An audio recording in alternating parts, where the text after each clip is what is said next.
Olá, pessoas! Eu sou a Natasha, este é o Redemunhando e hoje é dia de nós falarmos a respeito das minhas leituras de maio de 2019.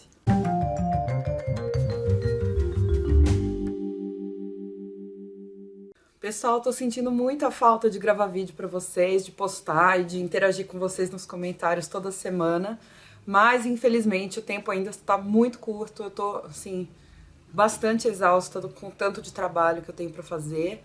A preparação das aulas, especialmente do Filo no Veste, fora a gravação, a faculdade, o meu trabalho regular.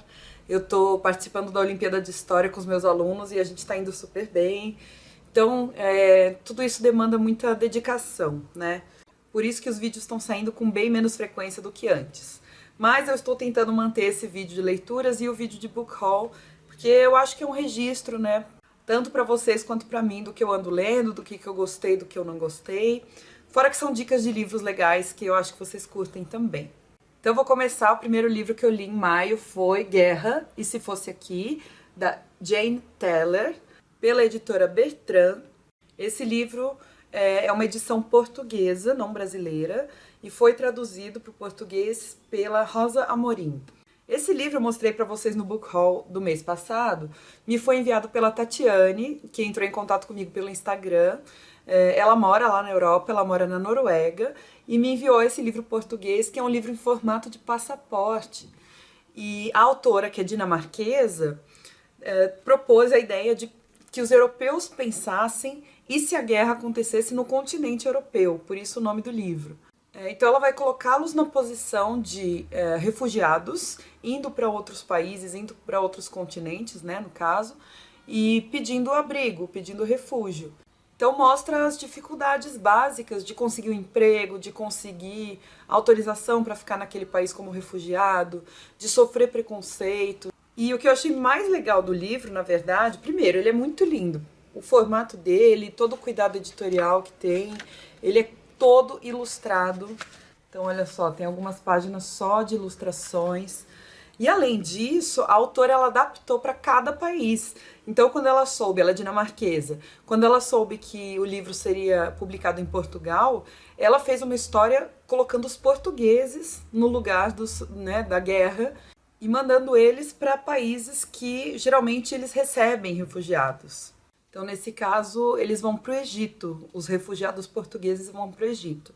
Ela vai falar muito sobre as coisas e as pessoas que esses refugiados têm que deixar para trás.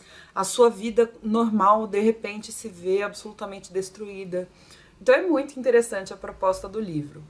Não me arrebatou, assim, não foi o livro que eu fiquei, tipo, nossa, embasbacada, mas eu achei muito bacana a proposta e a maneira que a autora conduziu também. Tati, muito obrigada pelo presente, eu amei.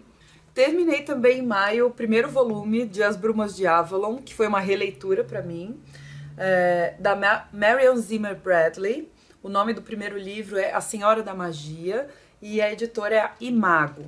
Esse livro foi traduzido pelo Valtencir Dutra e pelo Marco Aurélio P. Cesarino. As Brumas de Avalon basicamente são um reconto do Rei Arthur, né, da corte do Rei Arthur, Camelot e tudo aquilo, mas do ponto de vista feminino. Então ele vai contar principalmente da fada Morgana. A Morgana é uma sacerdotisa de Avalon, desde a sua infância, né, desde que ela é bebê, vai contar a história da mãe dela e de como ela é uma peça necessária para que o Arthur suba ao poder. Então é uma história que vai falar de guerra, porque a Inglaterra ou a Bretanha está sendo ameaçada pela invasão dos saxões, que eram considerados um povo bárbaro. É um momento de transição entre o cristianismo e as religiões druidas, né? Então tem também esse aspecto bastante místico, tanto que as Brumas de Avalon são um lugar meio que sagrado para os pagãos, e eles estão tentando sobreviver frente a essa Inglaterra cada vez mais cristianizada. É bem legal, é um livro que eu leio antes de dormir, tá?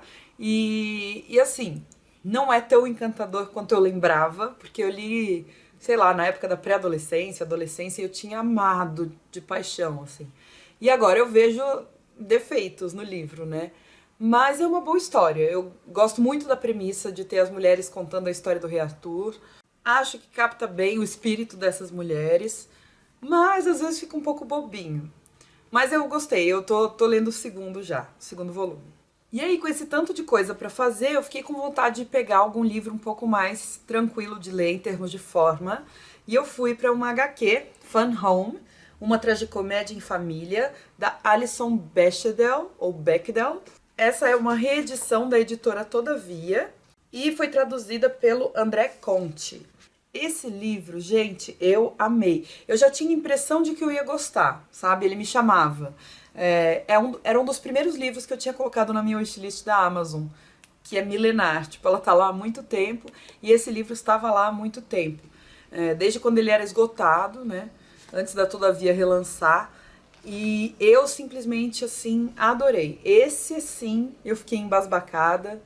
E olha que eu não sou uma pessoa que costuma gostar facilmente de quadrinhos, eu sou uma pessoa difícil para ler HQ. Basicamente é a história da própria Alison Bechdel, né, da autora, e ela vai contar a história da infância e da adolescência, da juventude dela, na casa dela. O nome Fun Home é um trocadilho, né, seria a casa divertida, mas na verdade também é a casa funerária, porque a família dela herdou uma casa funerária dos antepassados, e é a história dela com o pai dela. Os dois protagonistas dessa HQ são a Alison e o pai dela. O pai dela era uma pessoa muito peculiar, bastante fechada, e que tinha problemas com a sua própria sexualidade.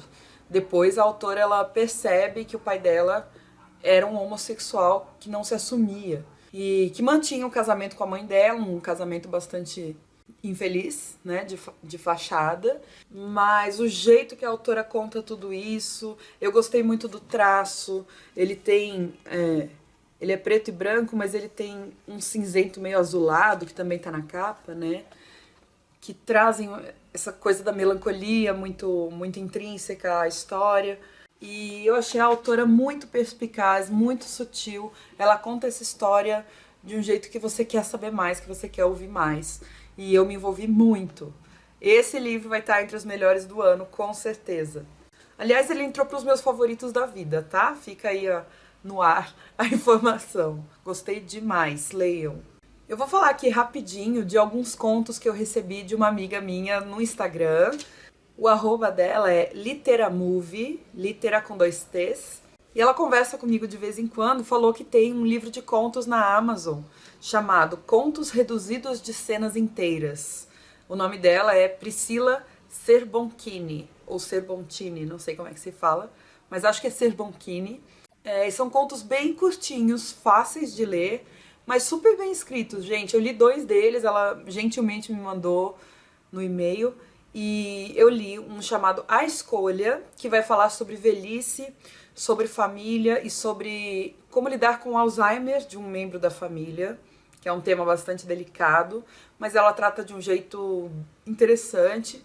E um outro chamado Um Amigo Inesperado, que também é bem bonito. Esse daqui tem um tom um pouquinho mais terno, fala sobre morte, sobre infância, sobre amizade. Então eu achei muito legal. Pri, obrigada por ter me mandado os contos, parabéns. Eu li também este livro chamado Palácio da Memória, do Nate DiMeo, pela editora Todavia. O subtítulo é Pessoas Extraordinárias em Tempos Conturbados. E a tradução e a seleção dos contos que tem aqui foram feitas pelo Caetano W. Galindo. Então, como eu falei, são uma espécie de conto, tá? A gente tem, na verdade, histórias curtinhas, que tem de 2 a 5 páginas, sobre diversos personagens curiosos, que vão desde animais até pessoas, profissões, habilidades ou atitudes assim extraordinárias dentro da história. Infelizmente, esse livro me cativou muito menos do que eu esperava que ele cativaria. Eu tinha altas expectativas para esse livro e não gostei tanto assim. E eu não sei especificar exatamente o porquê. Talvez o fato de serem narrativas curtas, bem curtinhas, não tenha me dado o tempo suficiente para eu me envolver com aquilo. Mas eu acho que não é exatamente isso, porque pra mim não é o tamanho de uma história que me envolve ou não. Eu já li histórias super curtas e que eu fiquei, né, gostei demais. O estilo do livro, ele é bem seco, é bem objetivo. Talvez possa ser isso, né, a minha decepção, vamos colocar assim. É uma palavra muito forte, decepção. Não é que eu não gostei do livro, é que eu achei ele um pouco mais fraco do que eu pensei, do que eu esperava. Os personagens aqui apresentados geralmente são do século XIX ou do século XX, e todos, que eu me lembre pelo menos, todos têm a ver com os Estados Unidos. A maioria é dos Estados Unidos, ou foi para lá como imigrante e tal. Esse livro, inclusive, nasceu de um podcast homônimo ao livro, né? Chama-se, então, O Palácio da Memória, e é apresentado pelo Nate DiMeo, que é esse autor, sendo que ele compilou alguns episódios e viraram essas histórias aqui. Ele adaptou um pouquinho e viraram essas histórias. Teoricamente, são histórias reais, tá? São histórias de fundo real. É bacana, mas eu achei um livro bem ok, assim, mediano. Alguém já leu? Eu queria conversar, não achei alguém que já tenha lido esse livro. Eu queria saber, se você já leu, escreve aí nos comentários pra mim, por favor, o que você achou? Li também no mês de maio o livro Se a Rua B Eu Falasse, do James Baldwin e pela Companhia das Letras. A tradução do livro foi feita pelo Jório Dauster, ou Jório Dauster. Quem me deu esse livro de aniversário foi a Lilica, no começo do ano, e foi o livro escolhido no piquenique literário do mês de maio. Então a gente leu para discutir. Essa edição da companhia vem com essa capa, mas na verdade é uma luva, é uma jacket, né? Dá pra gente tirar e tem aquela capa que eles lançaram originalmente, né? Na verdade, eu acho que esses livros do James Baldwin são reimpressões ou reedições. Não sei se esse especificamente. Eu sei que o Quarto de Giovanni, que é do mesmo autor, já tinha sido lançado antes e agora foi relançado. Enfim, esse livro virou filme, que é essa capa, né? Virou um filme que foi indicado a alguns Oscars. Acho que a atriz coadjuvante vencedora fez parte desse filme e eu quero ver, porque na verdade eu achei o livro também, faltou alguma coisa pra mim. E eu acho que foi na forma dele. Talvez ele se pareça com um roteiro de cinema, por isso que eu tô bem afim de ver o filme, porque eu já comentei aqui, eu acho que, num geral, os autores de língua inglesa, em especial os norte-americanos, eles são mais sequinhos no estilo. E eu sou uma pessoa que gosta de um pensamento mais espiralado, que nem os latinos, sabe? Aliás, tem uma indicação aqui para fazer para vocês, é que a Jéssica, do canal Jéssica Matos, lançou há pouco tempo um projeto chamado Leia Latinos, cuja ideia é colocar os latino-americanos no mapa da literatura. E não que não estejam, mas ela quer evidenciá-los, né? Eu achei bem legal o projeto. Não vou entrar oficialmente porque não tenho tempo, mas eu vou com certeza acompanhar e eu amo latino-americanos. Eu acho que são os meus autores favoritos, com exceção do Saramago, né? Que não é latino-americano, mas parece. Queria deixar aqui registrado. Então, esse livro, Se a Rua B Eu Falasse, fala da história de um casal de jovens negros nos Estados Unidos, na década de 1970. Aliás, esse livro foi publicado em 1974, uma época bastante difícil para as pessoas negras nos Estados Unidos, lutando por direitos e justiça e tal. Não que hoje esteja mais fácil, mas... E essa história é narrada pela Tish, que é a moça, e o seu namorado, que é um namorado assim de muito tempo, desde a infância praticamente eles são namorados, Fonny, ele é preso acusado de um estupro. E a história dessa narradora, contando pra ele já na prisão, ela conta pra ele que está grávida, e aí eles ficam muito felizes, mas ela tentando tirá-lo da prisão, tentando provar a inocência dele, e ela vai se juntar com a sua própria família e com a família dele para tentar livrá-lo da prisão. Então, assim, é um livro muito importante, o tema dele é muito importante, mas pra mim, pessoalmente, aqui é opinião total, tá? Pessoalmente, eu achei ele um pouquinho morno. Eu gostaria que tivesse sido mais forte em alguns aspectos.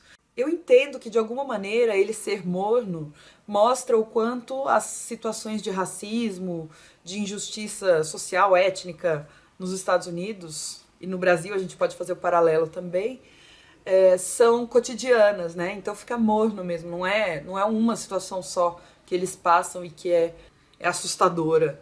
São várias ao longo de todo um período, né? Mas não sei, eu achei que faltou alguma coisa, pra mim não foi 100%. Eu gostei, por isso que eu falei que eu quero ver o filme. Talvez eu goste mais do filme, porque eu acho que foi alguma coisa na forma do livro e não exatamente no conteúdo. Mas vai discutir bastante as questões de justiça e de preconceito racial. Acho que esses são os temas principais. Ah, e a solidariedade entre a comunidade negra, né? Então, como eu falei, as duas famílias se juntarem em prol de provar a inocência de um dos membros da família é um dos temas principais. Além do amor desse casal, que é um amor bastante bonito, assim, bastante puro. Eu gostei, só não achei excelente. A discussão lá no piquenique foi bem legal, porque teve opiniões diferentes a respeito do livro. Teve gente que gostou muito, teve gente que não gostou tanto assim, que foi o meu caso. Mas é sempre muito bom ouvir, né, as opiniões divergentes. Por que que as pessoas que não gostaram tanto, não gostaram tanto? Por que que as pessoas que gostaram muito, gostaram muito? Então, falou-se bastante do protagonismo feminino que é colocado nesse livro, que eu acho que é um ponto interessante a se pensar. E tem uma coisa que eu quero falar desse livro. No final, tem 2 textos de apoio escritos pelo Márcio Macedo. Os 2 são bons, mas o primeiro, chamado A Prisão na Forma de Blues, é excelente. Esse texto sim, porque ele vai analisar o livro a partir de vários aspectos. Um dos que eu mais gostei foi quando ele falou da geografia da cidade de Nova York, que é o que vai ser, assim, que vai aparecer aqui no livro e que, por exemplo, eu não tinha muita noção. Então ele vai falar dos bairros, por que a geografia, do jeito que está colocada aqui no livro, é importante para o enredo, que tem os bairros negros, os bairros brancos, e é como se aquele casal jovem negro estivesse invadindo o bairro branco, então era uma afronta aos privilégios, enfim. Eu gostei bastante desse texto, eu achei que o livro valeu bem a pena por isso. E o último livro que eu li em maio, eu gostei muito. É um livro um pouco polêmico, mas eu gostei muito. Eu recebi de parceria com a Companhia das Letras o Cat Person e Outros Contos, da Kristen Rupinian, pela Companhia das Letras, e a tradução é da Ana Guadalupe. Essa autora estará na Flip agora esse ano, eu vou, então já li logo. É um livro de contos, e essa autora ela ficou famosa por ter lançado um conto que dá nome ao livro, Cat Person. Lançou esse conto no site da New Yorker, que é uma revista norte-americana. E esse conto fez um super sucesso. Está escrito aqui, se tornou um fenômeno literário sem precedentes. E nesse livro a gente tem 12 contos que vão tratar bastante de relacionamentos, em especial relacionamentos amorosos. Mas tem também, por exemplo, relacionamento entre mãe e filha. São super fáceis de ler pela linguagem, mas os temas, ela coloca coisas pesadinhas ali no meio, que foi justamente o que me surpreendeu. Me surpreenderam o tom e os elementos obscuros que ela consegue colocar nas histórias. Em todos eles tem alguma coisa de provocativa, de violenta, de misteriosa, que mexeu comigo. Mais do que eu gostaria de admitir. Porque eu estava esperando que fossem contos mais melosos, um pouco mais bobinhos, sobre relacionamentos. E não foi isso que eu encontrei. Então, como eu falei, os contos tratam de relacionamentos, sim, mas geralmente esses relacionamentos têm algum tipo de rachadura, às vezes com alguma obsessão, com alguma perversão, e não só no sentido sexual. Eu conversei com pessoas que têm um gosto literário muito parecido com o meu e que já leram esse livro. Essas pessoas acharam o livro bem médio, assim, mais ou menos, não gostaram tanto. Eu fui impactada. Os contos funcionaram bem para mim. Eu acredito que para esse livro, assim como para todos os outros livros, a questão das expectativas é muito fundamental. Então, por exemplo, essas pessoas com as quais eu conversei, elas foram ler o livro esperando contos extraordinários, porque foi essa propaganda que foi feita, né? Ela é um fenômeno da literatura e tal. Eu entendo que as pessoas tenham se decepcionado com isso, porque são contos simples, mas eu acho que eles têm elementos que surpreendem, né? E foi ao contrário, eu já tinha conversado com essas pessoas antes de ler, elas me falaram que era mais ou menos, então eu fui esperando uma coisa bem bobinha. E não foi, né? Então superou as minhas expectativas. Então já vou deixar dito aqui, quem for ler, não vá esperando contos maravilhosos, tipo assim, Lígia Fagundes Telles. Não é. Mas eu considerei os contos bem montados, de leitura fluida e sempre com um elementozinho misterioso ou surpreendente, que eu gostei bastante. Fica aqui um alerta por conta de conteúdo sexual e conteúdo violento. Então, se você não se sente bem com esse tipo de tema, saiba que são assuntos que aparecem em todos os contos. Alguns deles flertam com terror, alguns deles flertam com a fantasia. Tem um dos contos que é uma estrutura de conto de fadas, inclusive. Outros têm uma pegada bem mais contemporânea a respeito de consentimento na hora do sexo, por exemplo, de perversões violentas.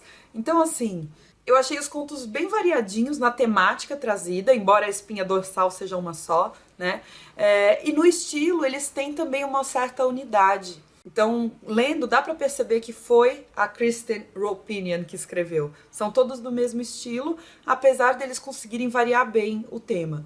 Mas é isso, eu gostei bastante. Obrigada, Companhia das Letras, por ter me enviado esse livro. Eu vou pegar o autógrafo da autora na Flip. Bom, gente, é isso. Essas foram as minhas leituras de maio de 2019. Espero que tenham gostado. Como sempre, não se esqueçam de deixar um joinha, de deixar um comentário aí embaixo, que eu adoro ler o que vocês escrevem. Eu respondo. Eu posso demorar um pouquinho, mas eu respondo. Me conta se você já leu algum deles. E lembre-se que se você quiser adquirir qualquer um deles ou qualquer produto pela Amazon, utilize meu link que está aí embaixo na descrição, que você não paga nada mais por isso e eu recebo uma pequena comissão pela venda, tá bom? Obrigada pela companhia sempre, um beijo e até o próximo vídeo. Tchau!